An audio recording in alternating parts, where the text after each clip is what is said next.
Hello friends, welcome to study survey. तो आइए आज हम लोग एनटीपीसी के प्रैक्टिस सेट नंबर 9 को देखते हैं। और आप कोशिश ये कीजिएगा कि इन 40 हॉट्स क्वेश्चन को आप लोग एक बार में ही देख के याद कर लीजिएगा। जस्ट ये साइको की भांति में होता है, ठीक है। इससे आपके मेमोरी की कैपेसिटी का पता चलेगा। इसलिए मैं हर 10 क्वेश्चन के बाद आपसे एक क्वेश्चन पूछूंगा और आप लोग बिना देखे उसका जवाब देंगे। चलिए बिना बकैती के हम लोग आते हैं क्वेश्चन पे। तो पहला क्वेश्चन है, सही कथन की पहचान कीजिए। तो इनमें सही कथन कौन है? तो न्यूटन जो है बल का मात्रक है, ठीक है। चलिए दूसरा क्वेश्चन पे आते हैं। तो दूसरा क्वेश्चन है, पानी में सूर्य के प्रकाश के अभाव में उगने वाले पौधों को क्या कहा जाता है? तो पानी में सूर्य के प्रकाश के अभाव में उगने वाले पौधों को कहा जाता है इनमें से कवक, ठीक है। तीसरा नंबर क्वेश्चन, हिमालय की सबसे बाहरी पर्वत श्रेणी कौन सी है? तो हिमालय की सबसे बाहरी पर्वत श्रेणी है शिवालिक, ठीक है। चौथा नंबर क्वेश्चन, सामान्यतः किसे भारतीय पुनः जागरण का जनक कहा जाता है? तो राजा राममोहन राय को भारतीय पुनः जागरण का क्या कहा जाता है? जनक कहा जाता है। पांचवा क्वेश्चन पे, प्रायद्वीपीय भारत की सबसे लंबी नदी कौन सी है? तो गोदावरी। छठा क्वेश्चन, किससे स्टेनलेस स्टील में कठोरता आती है? तो कार्बन से स्टेनलेस स्टील में कठोरता आती है। सातवां नंबर क्वेश्चन, किससे पौधों में खाद्य पदार्थ और अन्य तत्वों का वहन होता है? तो फ्लोएम से, ठीक है। आठवां नंबर क्वेश्चन, कपड़ा धोने की मशीन किस सिद्धांत पर कार्य करती है? तो कपड़ा धोने की जो मशीन है वो अपकेंद्रीकरण के सिद्धांत पे क्या करती है? कार्य करती है, ठीक है।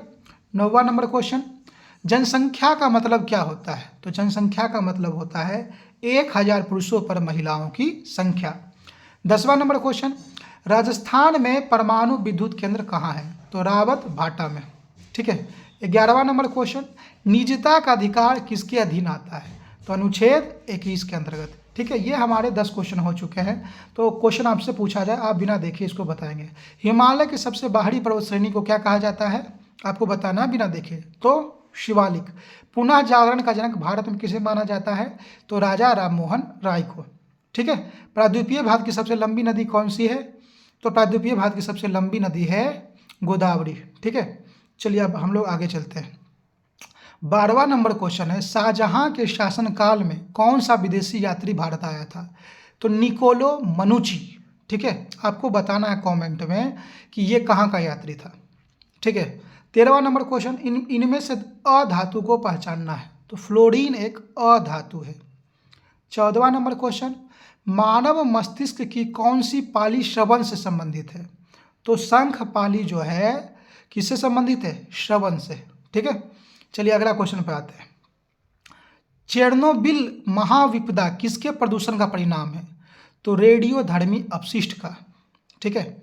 अगले क्वेश्चन पर, केरल तट पर रेडियो एक्टिव प्रदूषण किसके कारण हुआ था? तो केरल तट पर रेडियो एक्टिव प्रदूषण थोडियम के कारण हुआ था।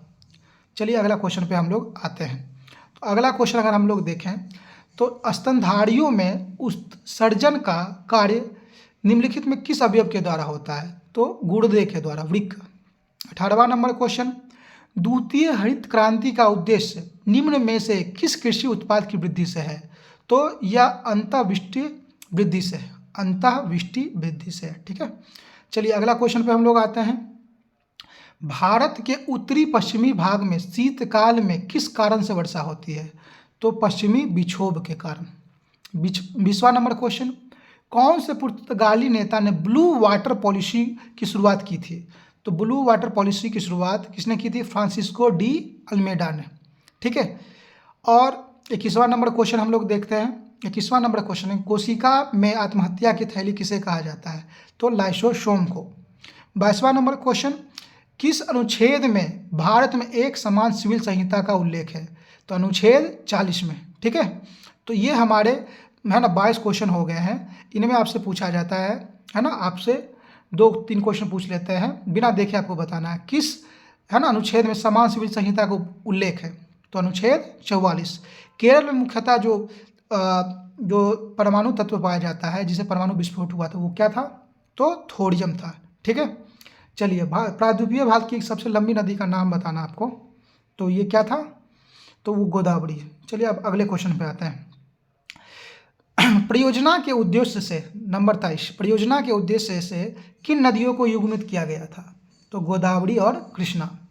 24वां नंबर क्वेश्चन, कुख्यात विश्वासघाती मीर जाफर किस युद्ध से संबंधित है? तो प्लासी के युद्ध से, जिसमें सिराजुद्दौला मारा गया था। 25वां नंबर क्वेश्चन, ताजे जल की तुलना में समुद्री जल का हिमांक बिंदु होता है, क्या होता है? निम्न होता है। ठीक है, अगला क्वेश्चन पे हम लोग आते हैं। 26वां नंबर, दक्षिण पश्चिम मानसून के समय आर्द्र पवनें कहाँ बहती है? समुद्र से स्थल की ओर। 27वां नंबर क्वेश्चन, 2011 की जनगणना के अनुसार भारत की जनसंख्या कितनी थी? 1.21 बिलियन। 28वां नंबर क्वेश्चन, हीराकुंड नदी परियोजना किस नदी पे है? तो हीराकुंड परियोजना महानदी पे है। 29वां number question, Microsoft power point में सभी स्लाइड्स को एक बार में देखने के लिए किसका प्रयोग किया जाता है? क्रम वाइज, तो व्यू स्लाइड शॉर्टर का। ठीक है, ये 29 क्वेश्चन हो गए हैं। 30वां क्वेश्चन हम लोग देखते हैं, छऊ किस राज्य का प्रसिद्ध लोक नृत्य है? तो झारखंड का। 31वां नंबर क्वेश्चन, MS एक्सेल में सभी फॉर्मूले किस सिंबल से शुरू होते हैं? तो इक्वल से, बराबर से। ठीक है, तो ये हमारे 10 क्वेश्चन और हो गए। चलिए आपसे क्वेश्चन पूछते हैं, मीर जाफर का संबंध किस युद्ध से है? तो प्लासी के युद्ध से। ठीक है, छऊ कौन से राज्य में डांस होता है? तो झारखंड में। ठीक है, प्रायद्वीपीय भारत की सबसे लंबी नदी गोदावरी। ठीक है, केरल में प्रमुख रूप से पाए जाने वाले तत्व जो परमाणु विस्फोट में उपयोग हुआ था? थोरियम। चलिए अगला क्वेश्चन पे हम लोग आते हैं, भारत के किस क्षेत्र में वनस्पति को हैलोफाइट्स के रूप में वर्गीकृत किया जाता है? तो सुंदरवन। 33वां नंबर क्वेश्चन, कौन सा युग्म गलत है? तो समवर्षा रेखा जो होता है समान वर्षा वाले स्थानों को मिलाता है। ठीक है, 34वां नंबर क्वेश्चन, सार्वजनिक कार्यों में निवेश को किस रूप में जाना जाता है? तो सार्वजनिक कार्यों में निवेश को पूंजी व्यय के रूप में जाना जाता है। ठीक है, अगले क्वेश्चन पे हम लोग आते हैं। तो अगला क्वेश्चन है, विंडो 8 में ओपन विंडो के द्वारा साइकिल फॉरवर्ड के लिए किस शॉर्टकट का प्रयोग किया जाता है? तो Alt+Tab। 36वां नंबर क्वेश्चन, माइक्रोसॉफ्ट वर्ड में Ctrl+राइट एरो का प्रयोग किस लिए किया जाता है? तो कर्सर को दाईं ओर फॉरवर्ड करने के लिए, मूव कराने के लिए इसका प्रयोग किया जाता है। 37वां नंबर क्वेश्चन, NSDL का फुल फॉर्म क्या होता है? तो NSDL का फुल फॉर्म होता है नेशनल सिक्योरिटीज डिपॉजिटरी लिमिटेड। ठीक है, 38वां नंबर क्वेश्चन, पूर्वी गोदावरी क्षेत्र में कोया विद्रोह कब हुआ था? तो 1879 से 1880 में। ठीक है, अगला क्वेश्चन पे हम लोग आते हैं, वनों के वितरण को दिखाने वाले मानचित्र को क्या कहते हैं? तो थीमेटिक मानचित्र। 40वां नंबर क्वेश्चन, केले का खाने योग्य हिस्सा क्या होता है? तो अंतः फल भिक्ति और मध्य फल भिक्ति। ठीक है, तो ये हमारे 40 क्वेश्चन हो गए। ठीक है, अब इसमें आपको कितना याद होता है वो आप लोग कमेंट्स में लिख के याद भी कर सकते हैं, बता भी सकते हैं कि आपको कितना याद हुआ। इस बीच हम लोग क्वेश्चन पूछते हैं। ठीक है, समवर्षा वाला रेखा क्या चीज़ को मिलाता है? तो समान वर्षा वाले स्थान को, बिना देखे बताना है। ठीक है, चेरनोबिल महाविपदा का क्या कारण था? तो रेडियोधर्मी अपशिष्ट। ठीक है, हिमालय की सबसे बाहरी पर्वत श्रृंखला क्या होती है, क्या कहलाती है? तो शिवालिक। ठीक है, जनसंख्या में लिंग अनुपात का मतलब क्या है? 1000 पुरुषों पर महिलाओं की संख्या। ठीक है, और न्यूटन किसका मात्रक है? तो बल का। राजस्थान में परमाणु विद्युत केंद्र का क्या नाम था? तो रावत भाटा। आत्महत्या की थैली लाइसोसोम। ठीक है, तो ये हमारे 40 क्वेश्चन हुए। अगर आपको इसमें से कितना याद होता है वो कमेंट में लिख के बता सकते हैं। अगर आपको ये वीडियो अगर अच्छा लग रहा है तो लाइक, सब्सक्राइब और शेयर करें। धन्यवाद।